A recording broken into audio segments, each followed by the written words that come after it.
Oi, gente. Graça e paz do nosso Senhor Jesus Cristo. Tudo bem com vocês? Vamos para o nosso momento com Deus. Hoje vamos fazer um pouco diferente. Vamos ler o devocional primeiro e depois orar. Ok? O devocional de hoje é referente a Atos.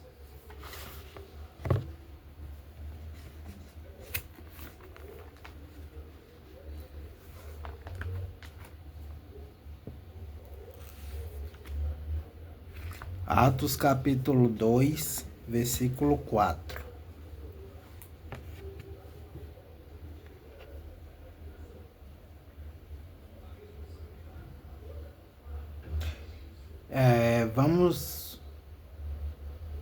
Vamos ler do versículo 1 ao 4, para entender melhor o contexto. A introdução diz: a vida do Espírito Santo.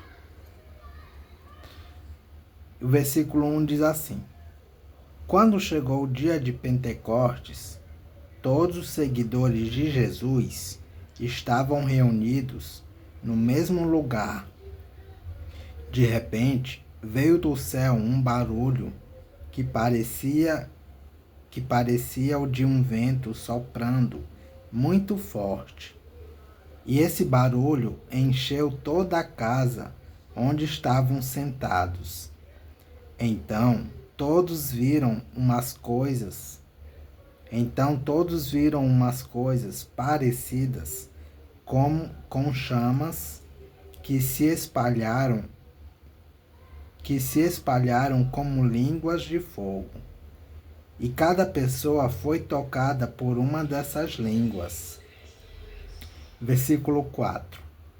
Todos ficaram cheios do Espírito Santo e começaram a falar em outras línguas, de acordo com o poder que o Espírito dava a cada pessoa. Vamos para o devocional agora. Diz assim o devocional de Spurgeon: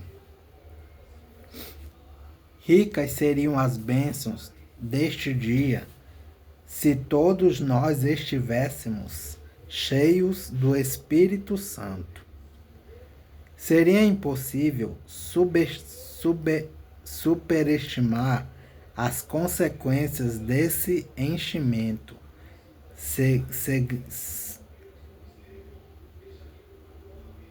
Seria impossível superestimar as consequências desse enchimento sagrado da alma. Vida, conforto, luz, pureza, poder, paz e muitas outras bênçãos preciosas são inseparáveis da presença benigna do Espírito. Como óleo sagrado, ele unge a cabeça do cristão, destaca-o para o sacerdócio dos santos e lhe dá graça para executar corretamente seu ofício. Como a única água verdadeiramente purificadora, ele nos limpa do poder do pecado e nos santifica, operando em nós o querer e o realizar conforme sua boa vontade. Como a luz, ele se manifesta a nós primeiro.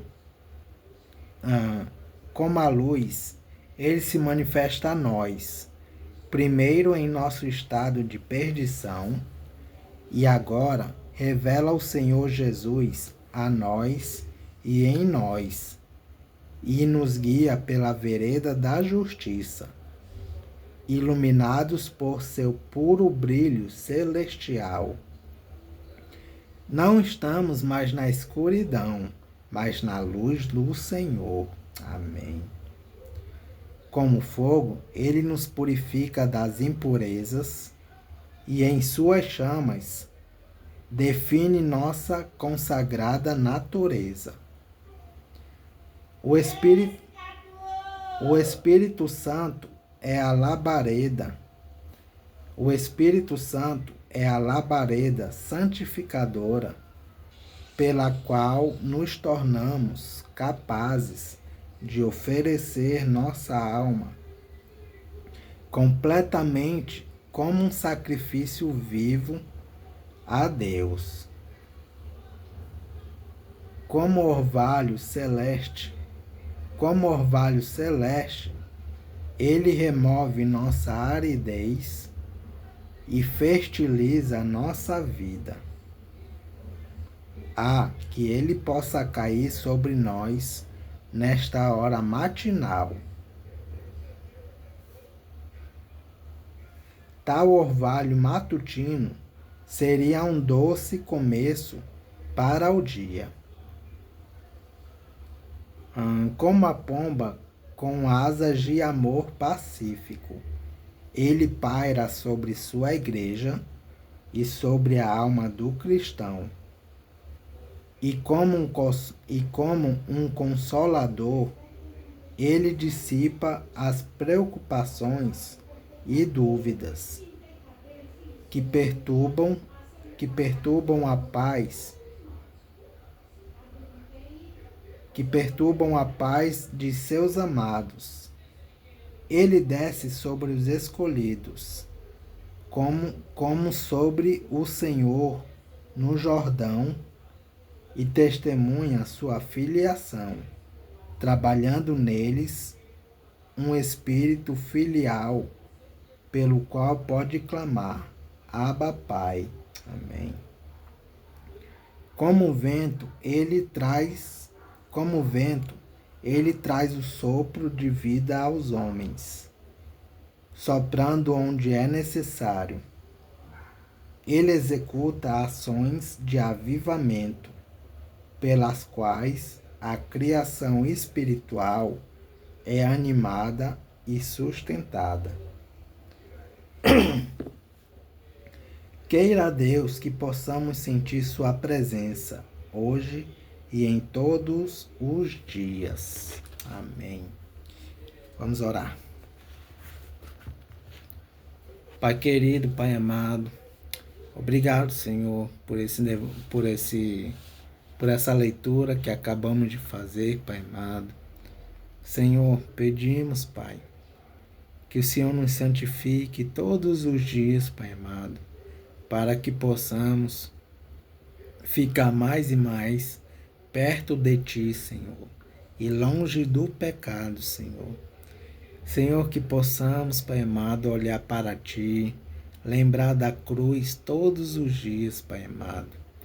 Lembrar, Senhor, o sacrifício que Teu Filho Jesus Cristo fez naquela cruz, Pai amado. Tudo, Senhor, toda a humilhação, todo maltrato, Senhor,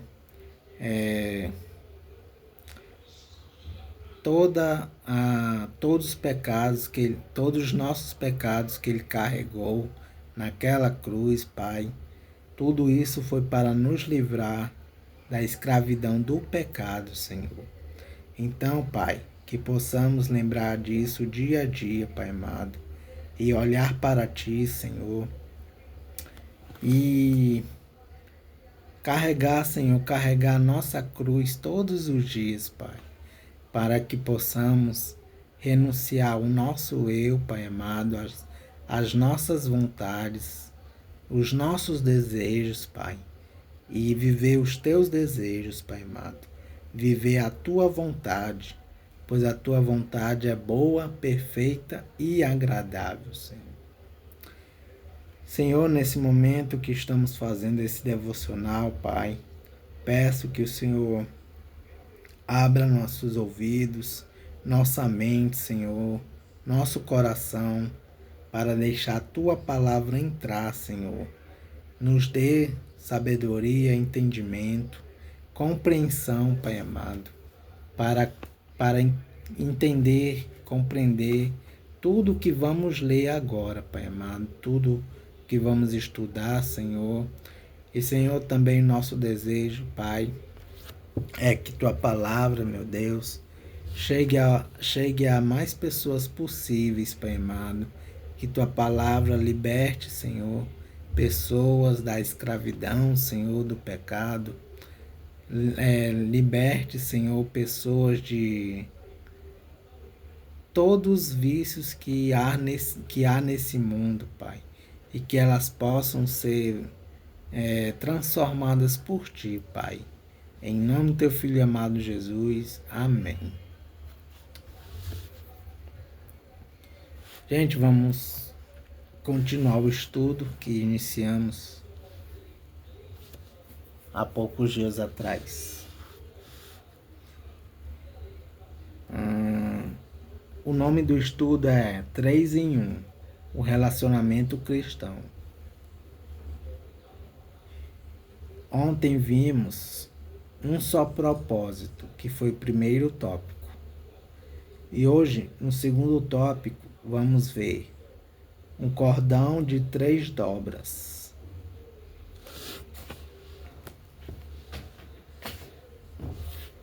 Lá em Eclesiastes,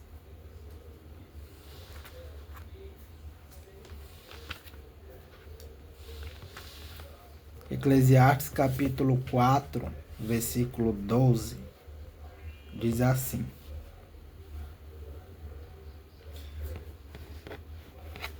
Dois homens podem resistir a um ataque que derrotaria um deles, se estivesse sozinho. Uma corda de 3 cordões é difícil de arrebentar. Uma explicação que desse versículo diz assim: procurar ser feliz e viver, comer e beber. Referência: Eclesiastes 2, 24 e 2, 25. O estudo diz assim: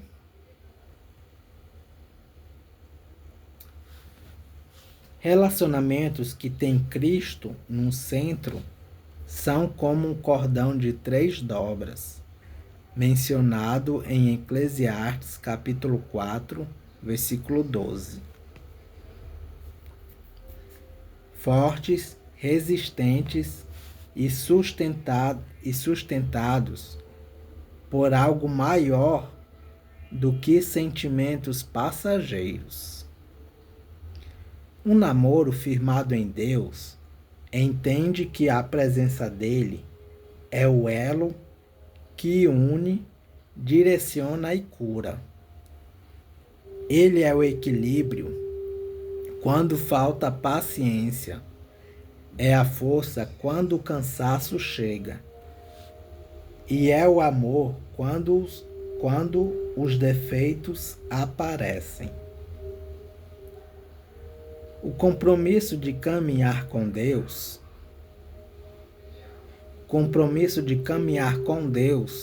juntos no namoro, traz santificação.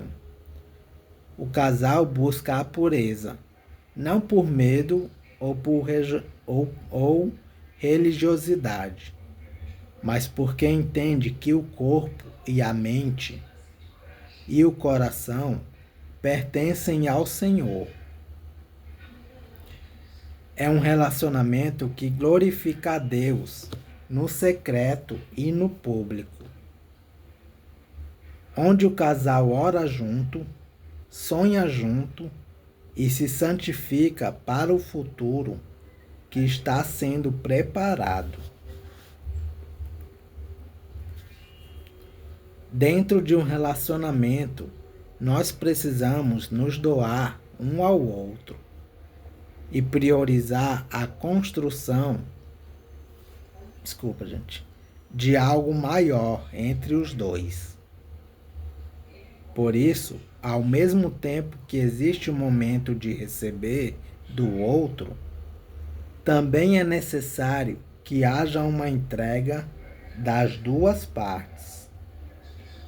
Renúncias que aperfeiçoam no individual e como casal. Amém.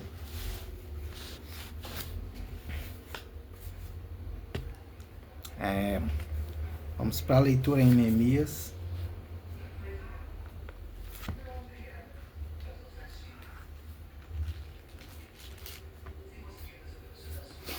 Neemias capítulo 12.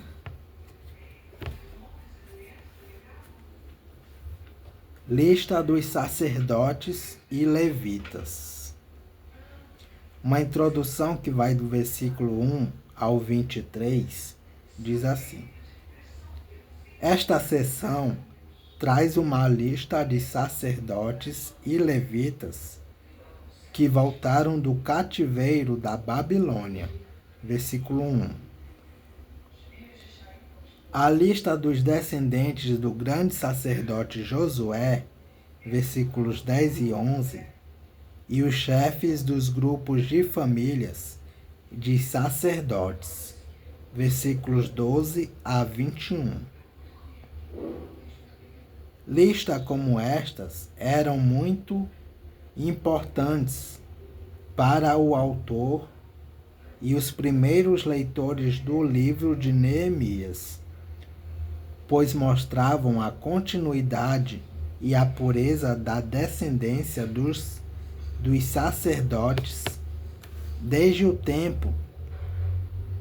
tempo anterior ao cativeiro na Babilônia. E o capítulo 12 inicia assim: Esta é a lista dos sacerdotes e levitas que voltaram do cativeiro com Zorobabel, filho de Salatiel, e com Josué, o grande sacerdote. Sacerdotes: Seraías, Jeremias, Esdras, Amariá, Maluque, Atos, Secanias, Reum, Meremote, Ido, Ginetói, Abias, Miamim, Maadias, Bilga, Semaías, Joiaribe, Gedalias, Salo, Amoque, Ilquias e Gedaías. Estes homens foram líderes entre os seus colegas sacerdotes no tempo de Josué. Levitas estavam encarregados do cântico de hinos de louvor os seguintes: Jesua, Binui, Cadmiel, Serebias, Judá e Matanias. Os seguintes formavam o coro que cantava as respostas: Baque, Buquias e Uni, e os seus colegas levitas. Descendente de Josué, o grande sacerdote. Josué foi pai de Joiaquim, e Joiaquim foi pai de Eliasibe. Eliasibe foi pai de Joiada. Joiada foi pai de Jonatas, e Jonatas foi pai de Jadua. Chefe dos grupos de famílias de sacerdotes. Quando Joiaquim era o grande sacerdote, os seguintes sacerdotes eram chefes dos grupos de famílias de sacerdotes. Sacerdotes: Meraías, Ananias, Mesulam, Joanã, Jonatas, José, Adna, Elcai, Zacarias, Mesulã, Zicre, Piltai, Samua, Jonatas, Matenai, Uzi, Calai, Eber, Asabias e Netanel. Grupos de famílias.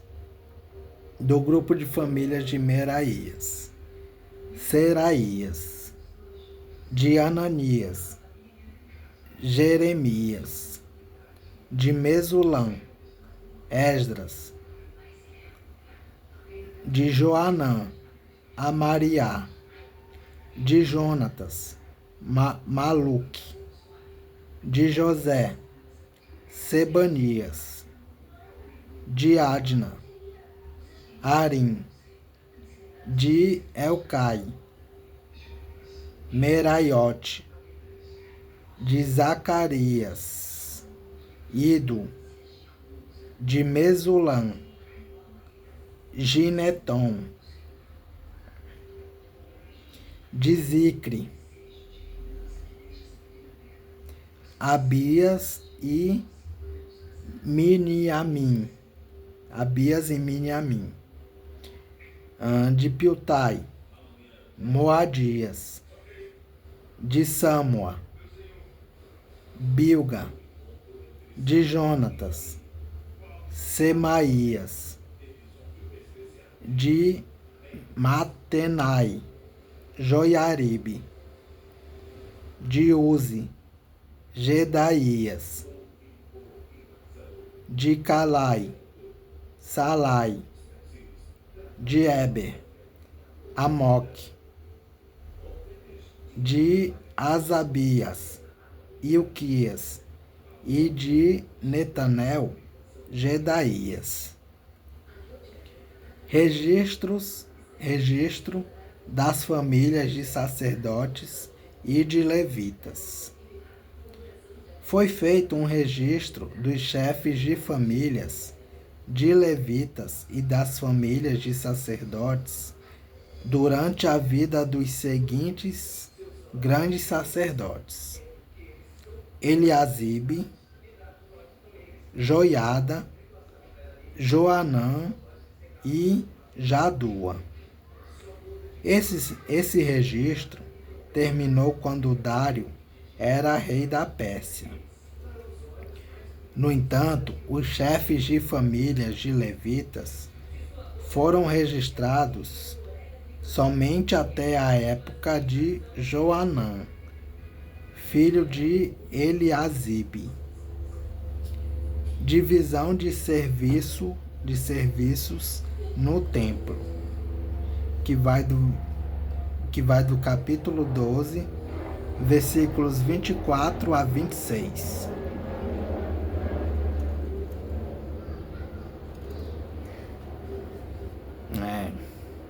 Uma introdução sobre esses versículos. A divisão de serviços no templo seguiu as instruções dadas pelo rei Davi. E aqui tem algumas referências. 1 Crônicas, capítulo 16, versículos 4 a 7. E capítulo 25, versículos de 1 a 24. E o capítulo continua assim. Os levitas foram organizados em grupos que eram dirigidos por Asabias, Serabias, Jesua, Binui e Cadmiel. O coro estava dividido em 2 grupos.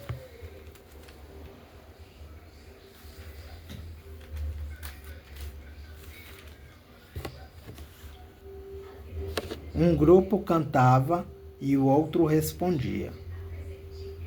Nos hinos, os cantores davam graças a Deus, de acordo com as instruções deixadas pelo rei Davi, homem de Deus. Estavam encarregados de tomar conta dos depósitos que ficavam perto dos portões do templo os seguintes guardas: Matanias, Baquebuquias, Obadias, Mesulã, Talmon e Acube. Essas pessoas viveram no tempo de Joaquim, filho de Josué, Joiaquim, filho de Josué, e neto de Josadaque. E nos dias de Neemias, o governador, e de Esdras, o sacerdote e mestre da lei. Inauguração das muralhas, que vai do versículo 27 ao 43. Uma introdução desses versículos diz assim: para inaugurar as muralhas, 2 grupos marcharam ao redor da cidade. Um grupo era liderado por Esdras, versículo 36, e outro por Neemias, versículo 38. Os 2 grupos começaram a marchar em algum lugar que ficava na parte sudoeste da muralha e foram em direções opostas até que se encontraram em frente do templo, na parte nordeste da cidade.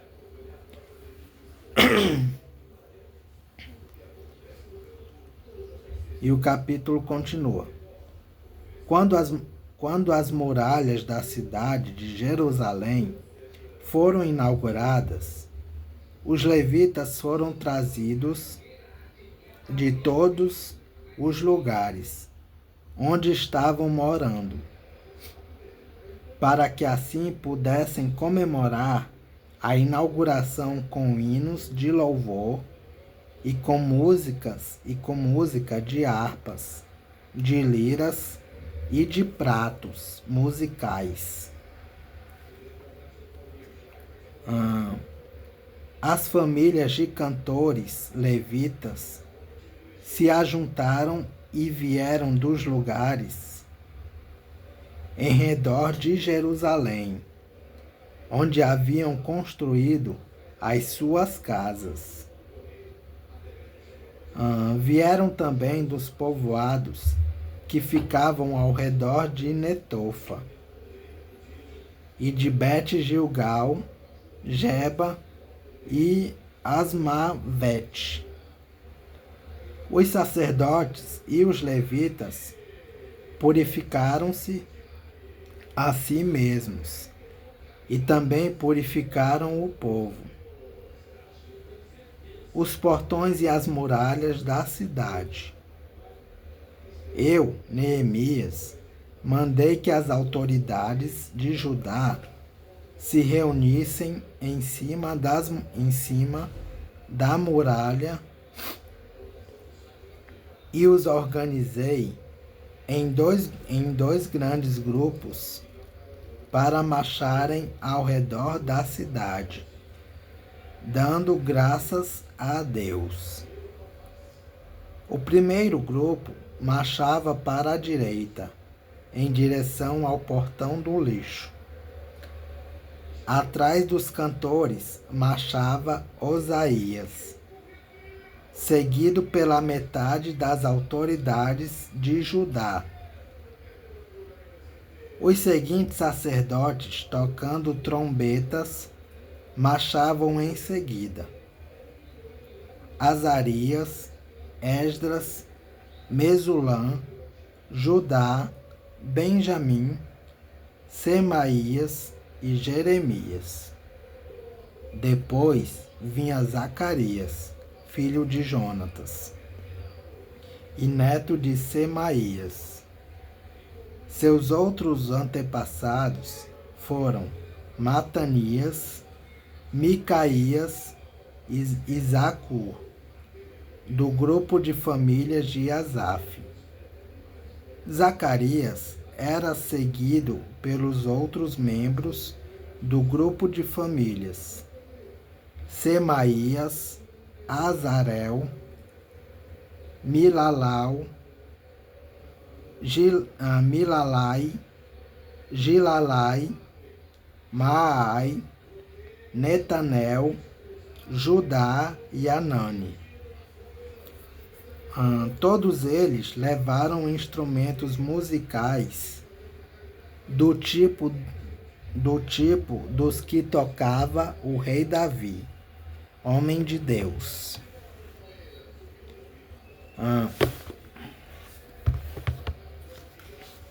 Esdras, o mestre da lei, ia na frente deste grupo. No portão da fonte, eles subiram as escadas que levavam até a cidade de Davi. Passaram pelo palácio de Davi e voltaram para a muralha do Portão das Águas, no lado leste da cidade. O outro grupo daqueles que louvavam a Deus saiu para a esquerda, também andando em cima da muralha. E eu os segui com metade do povo. Nós fomos desde a torre dos fornos até a muralha larga. Dali passamos pelo portão de Efraim, pelo portão de Gesana, pelo portão dos peixes e pela torre de Ananel e pela torre dos 100, até chegarmos ao portão das ovelhas. E a marcha terminou perto do portão do templo. Então, os dois grupos chegaram até a área do templo.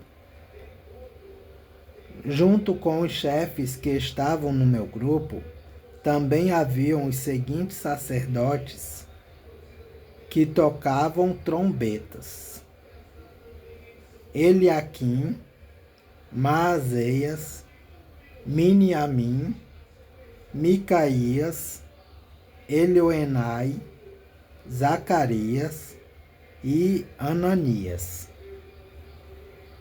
E também Maazéias, Semaías, Eleazar, Uzi, Joanã, Malquias, Elão e Ézer. Os cantores chefiados por Jeziraías cantavam o mais alto que podiam.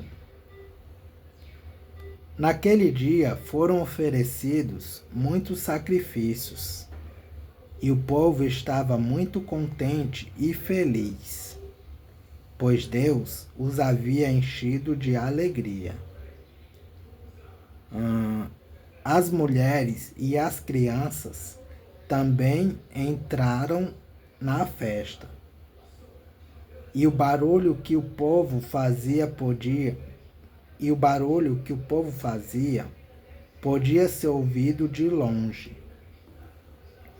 O sustento dos sacerdotes e dos levitas, que vai dos versículos 44 a 47.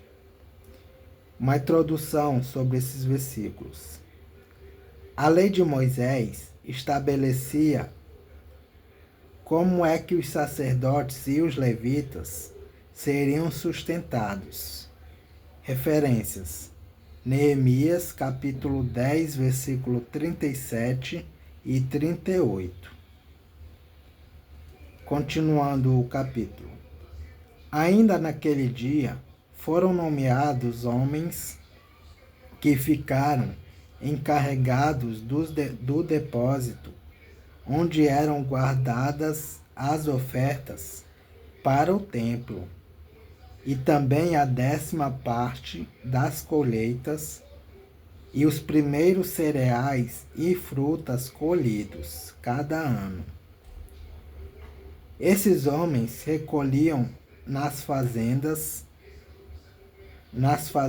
de perto das várias cidades as contribuições exigidas pela lei para os sacerdotes e levitas, conforme a lei mandava.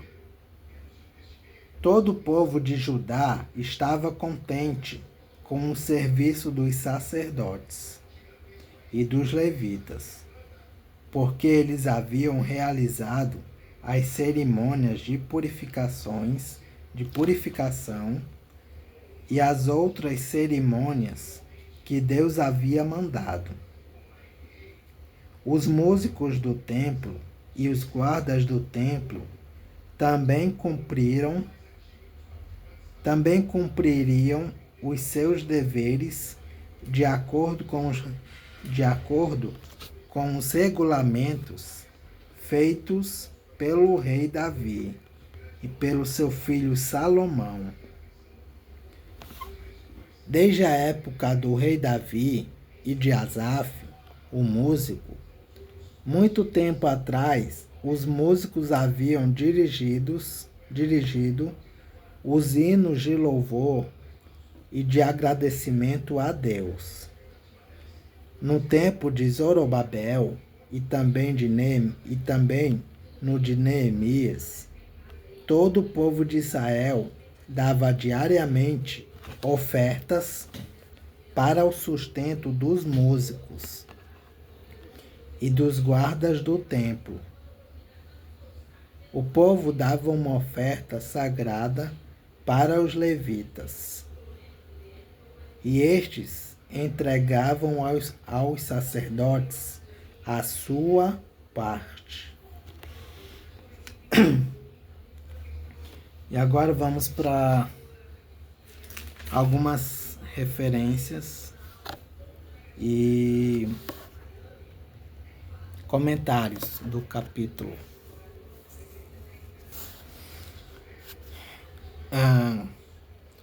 Neemias, capítulo 12, versículo 1.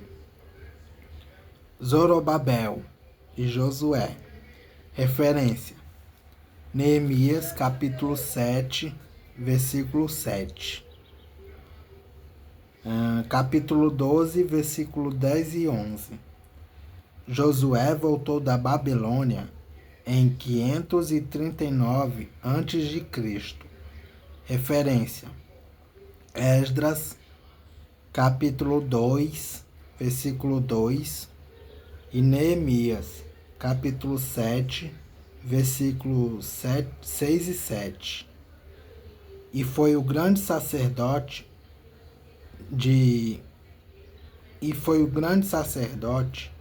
no ano de 522 a 538 a.C.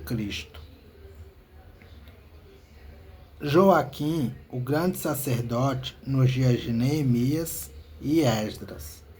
Referência: Neemias, capítulo 12, versículo 26. Jadua foi o grande sacerdote no 4º século, em 323 a.C. Capítulo 12, versículos 12 a 21. Nesta lista, no texto hebraico está faltando o nome de um dos sacerdotes. Capítulo 12, versículo 22.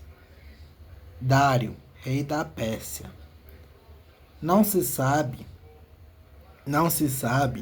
se o texto está falando sobre Dário II, que reinou em 404 a 423 a.C., ou Dário III, que reinou em 331 a 335 antes de Cristo.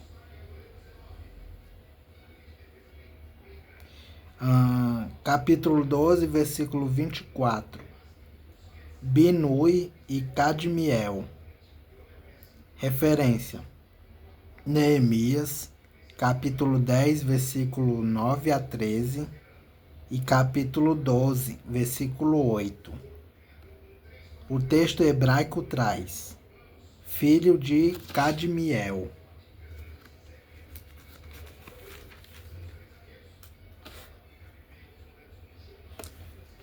Capítulo 12, versículo 28.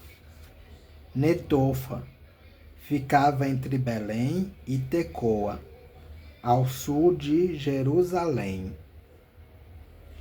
Capítulo 12, versículo 31. Eu, Neemias. Aqui, como em Neemias capítulo 7, versículo 5, é o próprio Neemias quem conta a história. Neemias capítulo 12, versículo 37. A cidade de Davi. Referência: Neemias capítulo 3, versículo 15. Capítulo 12, versículo 39. Pelo portão de Efraim e pelo portão de Gesana. Também se pode traduzir assim: pelo portão de Efraim, também chamado de portão velho. Capítulo 12, versículo 43. Muitos sacrifícios, como na dedicação do templo reconstruído. Referência: Esdras, capítulo 6, versículo 17. Capítulo 12, versículo 45. Os músicos do templo. Referência: 1 Crônicas, capítulo 25, versículos 1 a 8. Os guardas do templo. Referência: 1 Crônicas, capítulo 26, versículo 12. Capítulo 12, versículo 46. Asaf. Referência: Neemias, capítulo 11, versículo 22. E é isso, gente. As referências e os comentários de Neemias, capítulo 12, terminam aqui. Que Deus os abençoe.